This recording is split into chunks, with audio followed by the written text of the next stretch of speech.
स्वादिष्ठान चक्राय नमो ओम, स्वादिष्ठान चक्राय नमो ओम, स्वादिष्ठान चक्राय नमो ओम, स्वादिष्ठान चक्राय नमो ओम, स्वादिष्ठान चक्राय नमो ओम, स्वादिष्ठान चक्राय नमः। हे स्वादिष्ठान, दूसरा चक्र है स्वादिष्ठान, जो आपका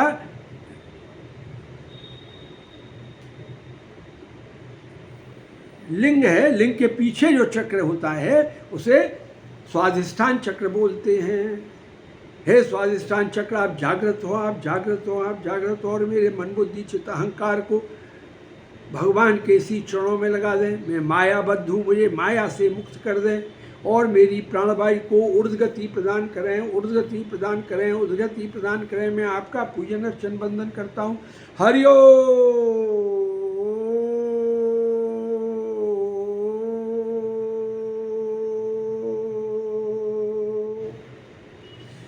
इस क्रिया को करते करते इसके साथ में आप कपालभाति करें।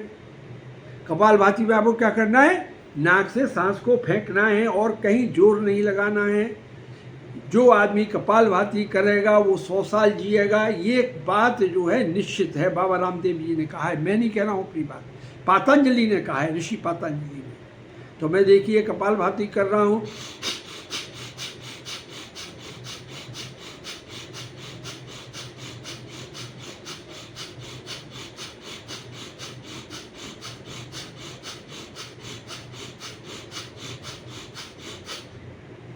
आज मेरी 78 साल उम्र है और 78 साल की उम्र में मैं चकाचक हूँ।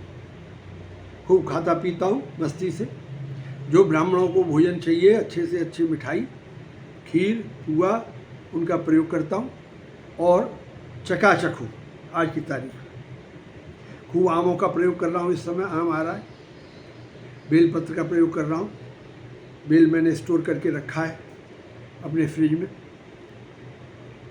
और मैं बिल्कुल ठीक हूँ क्योंकि मैं कपालभाति करता हूँ। सुबह 40 मिनट कपालभाति करता हूँ, शाम को 40 मिनट कपालभाति करता हूँ। कपालभाति करना जो है एक बहुत इम्पॉर्टेंट एस्पेक्ट है। इसमें कुछ नहीं करना है आपको, कहीं जोर नहीं लगाना, कोई दम नहीं लगाना है, केवल नाक से सांस को फेंकना है।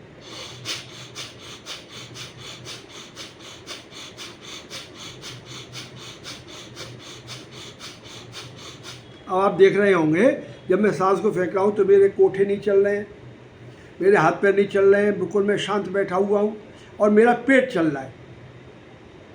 सांस चल रही है और पेट चल रहा है। देखिए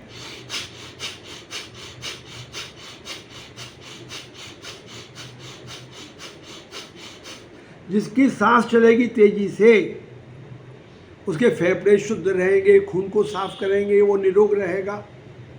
और जिसका पेट धकाधक चलेगा अंदर बाहर, तो पेट का जितना भी मटेरियल है वो सही लाइन पर रहेगा।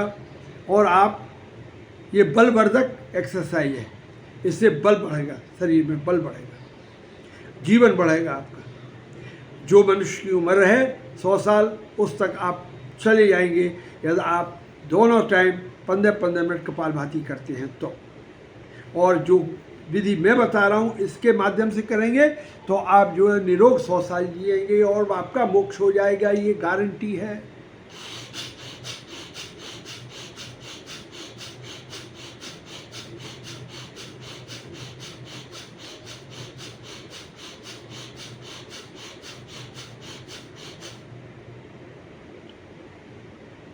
अब तीसरा चक्र है, 2 चक्र हो गए आपके। मूलाधार, पहले पिंड को जागृत किया, फिर मूलाधार को जागृत किया। एक चक्र मूलाधार है पहला, दूसरा चक्र है स्वादिष्ठान चक्र और तीसरा है मणिपुर चक्र। ये टुंडी के नीचे होता है, टुंडी के पीछे होता है मणिपुर चक्र। ओम मणिपुर चक्राय नमः, मणिपुर चक्राय नमः, मणिपुर चक्राय नमः, मणिपुर चक्राय नमः, मणिपुर चक्राय नमः। हे मणिपुर चक्र, आप जागृत हो, आप जागृत हो, आप जागृत हो, आप जागृत हो, आप जागृत हो। मेरे मन बुद्धि चित्त अहंकार को भगवान के शिक्षाओं में लगा दें। मैं मायाबद्ध हूँ, मुझे माया से मुक्त कर दें। मेरी प्राणवायु को और गति प्रदान करें। मैं आपका पूजन अर्चन वंदन करता हूँ। हरि ओम।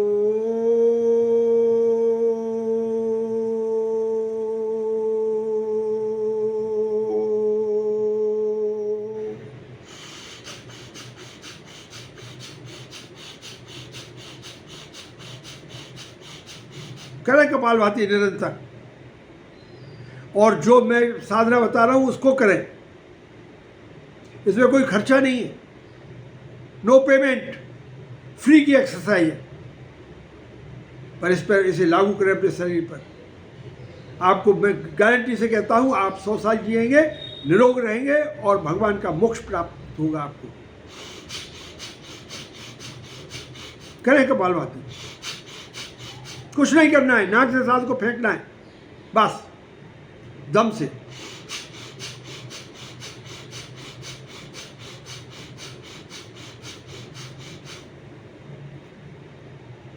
साउथ में, दक्षिण भारत में एक ऋषि थे, रमण ऋषि, बहुत प्रसिद्ध ऋषि थे वो।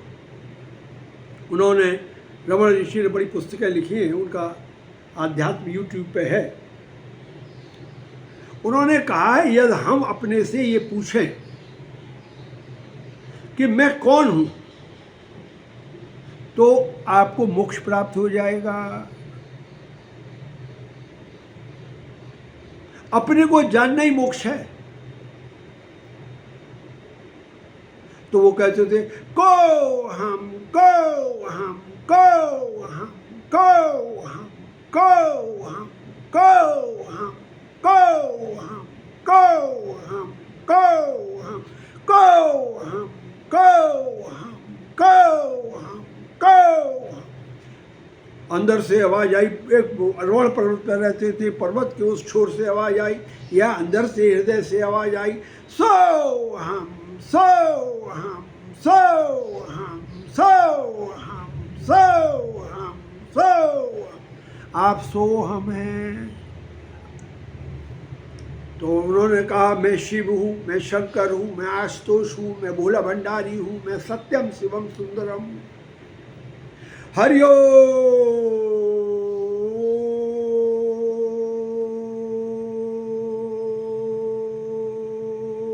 रमण ऋषि को प्रणाम करिए और ओंकार का उच्चारण करिए।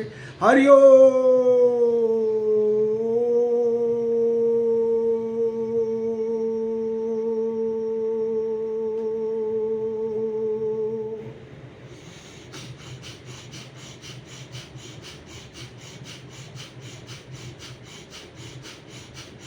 करिए कपालभाति मस्ती से, झूमते हुए, और हर कपालभाति के साथ ओम का उच्चारण करिए।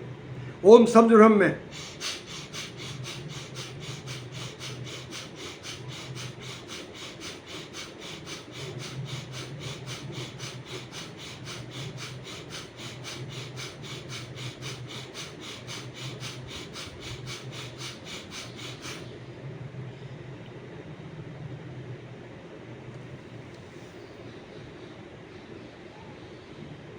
चौथा चक्र है अनहत चक्र। ये हृदय जो है वो अनहत चक्र है।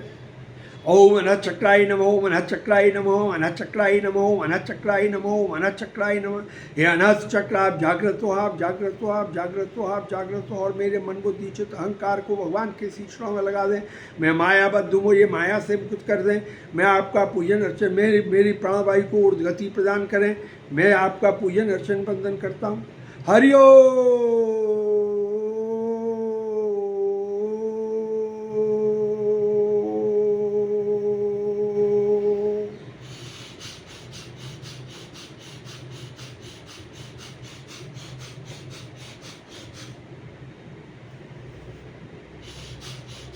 चल लेंगे, फिर बुला लेंगे।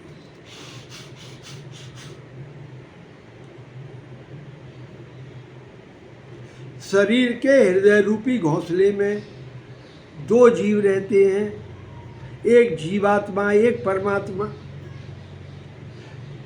जीवात्मा तो शरीर के सुख दुख का भोक्ता है, और परमात्मा दृष्टा है, चेतन है और प्रज्ञा है।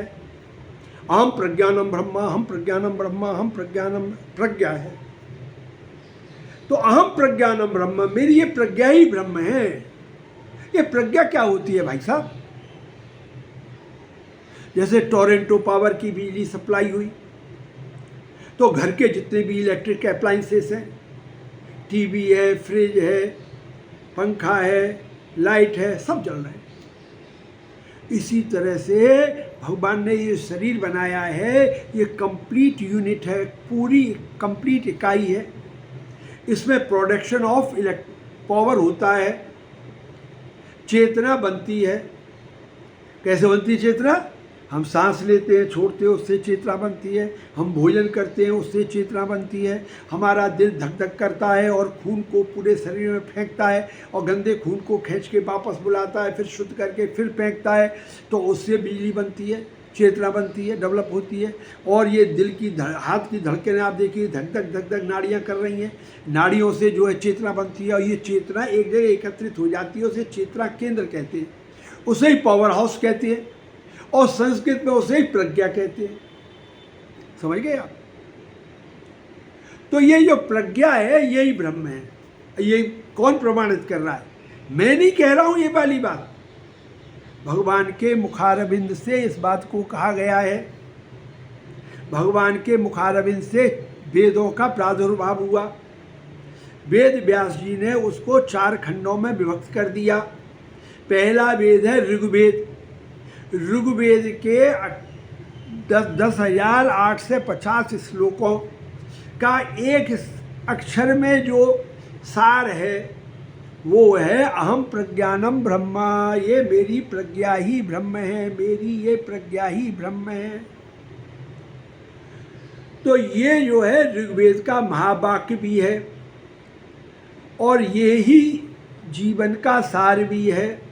तो ये जो प्रज्ञा है शरीर में, जिसके द्वारा हमारी आंखें देख रही हैं, कान सुन रहे हैं, वाणी बोल रही है, शरीर चल रहा है, वो प्रज्ञा ही ब्रह्म है। इस प्रज्ञा का पूजन अर्चन बंदन करेंगे हम। हरिओम।